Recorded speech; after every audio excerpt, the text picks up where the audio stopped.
टीकमगढ़ पपोरा चौराहा स्थित विजय राघव मंदिर में चल रही श्री रामलीला में आज भगवान श्री रामचंद्र जी ने शिव धनुष की लीला की। इसके बाद भगवान श्री रामचंद्र जी और सीता मां का विवाह उत्सव बड़े ही धूमधाम से मनाया गया। रामलीला के दर्शन करने आए कुटी सरकार धाम के महाराज का विजय राघव मंदिर के पीठाधीश्वर श्री बबलू महाराज चौकी वाले बाबा ने एवं उनके शिष्यों ने महाराज जी का भव्य स्वागत किया। इन 24 न्यूज के लिए टीकमगढ़ से प्रशांत चतुर्वेदी की रिपोर्ट। हो रहा है कि पहले मैं कभी इस रामलीला का दर्शन कर चुका हूं। अब ये अनुमान नहीं लगा सकते हैं कि मैंने यहाँ स्वप्न में दर्शन किया है कि प्रत्यक्ष किसी रूप में सरकार ने दर्शन किया है, तो शरीर को अनुभव हुआ है। और महाराज जी से पहली बार मुलाकात मेरी बड़ा गांव हनुमान जी के मंदिर में हुई है, तो जब मैं वहां महाराज जी से मिला तो वास्तव में सरकार सानिध्य साक्षी में बैठे हैं। मैं ये अनुभव कर रहा था जैसे हमारा महाराज जी का जन्म जन्मांतर युग युगांतर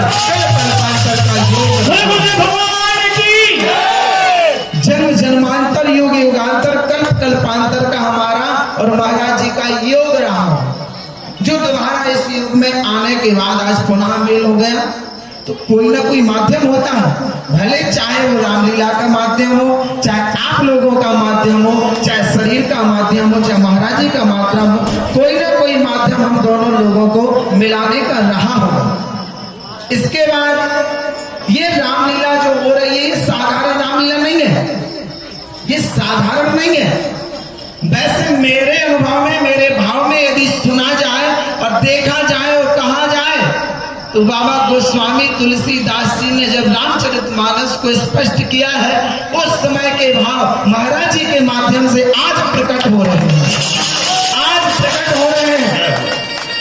आपने देखा होगा, सुना होगा, बड़ी बड़ी कमेटियां हैं, वो दूसरे मंडलों को बुलाती हैं राम जी का दर्शन जो कराते हैं लीला के माध्यम से। वो बड़ी बड़ी कमेटी समिति जो भी होता है वो दूसरे मंडलों को बुलाती है, लेकिन महाराज जी का निरंतर प्रयास रहा है कि वो स्वयं इस लीला का मंचन अपने ही माध्यम से कराते हैं, अपने ही कलाकारों को दर्शन दिलाते हैं। ये बड़े सौभाग्य की और भाग्य की बात है। तो मैं धन्य हुआ इस आयोजन में आने के बाद। मैं एक नहीं, अपने कोटि जन्मों को बहुत बहुत धन्यवाद देता हूं कि मुझे ऐसे ही अवसरों में शरीर को पहुंचाने का सौभाग्य मिलता रहे और ऐसे नित्य संतों के दर्शन करने का अवसर प्राप्त होता रहे। ये मैं श्री राम जी से, श्री लक्ष्मण जी से, माता जानकी से निवेदन करता हूं। और साथ में इनसे निवेदन ये भी करते हैं कि जो आपके नित्य दर्शन करें, आप सबके घर में सुख सौभाग्य यश वैभव कीर्ति के खूब खूब भंडार भरना। वास्तव में ये 4 फल की कामना सबकी होती है। सबको 4 फल चाहिए। क्या? अंधन को आंख, कोढ़िन को काया, निर्धन को धन और बाझन को पुत्र। सबको चाहिए, है ना? ये 4 फल सबको चाहिए। तो ये चारों फल का प्रतीक कौन है? राम, लक्ष्मण, सीता, माता जानकी और हनुमान जी। यदि आपको संतति चाहिए, यदि आपको जॉब चाहिए, यदि आपको कारोबार को बढ़ाना है तो हनुमान जी के चरणों में जाना पड़ेगा। और यदि आपको अपना यश वैभव कीर्ति बढ़ानी है तो राम जी के चरणों में जाना पड़ेगा। और यदि आपको मर्यादा सीखना है तो लक्ष्मण जी के चरणों में जाना पड़ेगा।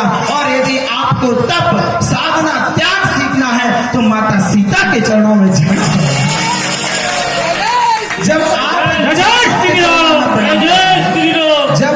इन चारों के चरणों में नित्य प्रणाम करेंगे तो गोस्वामी तुलसीदास जी रामचरितमानस में स्पष्ट करते हैं, रामचरितमानस को पढ़ो ना पढ़ो, सुनो ना सुनो, यदि आपके घर में रामचरितमानस रखी है तो उसको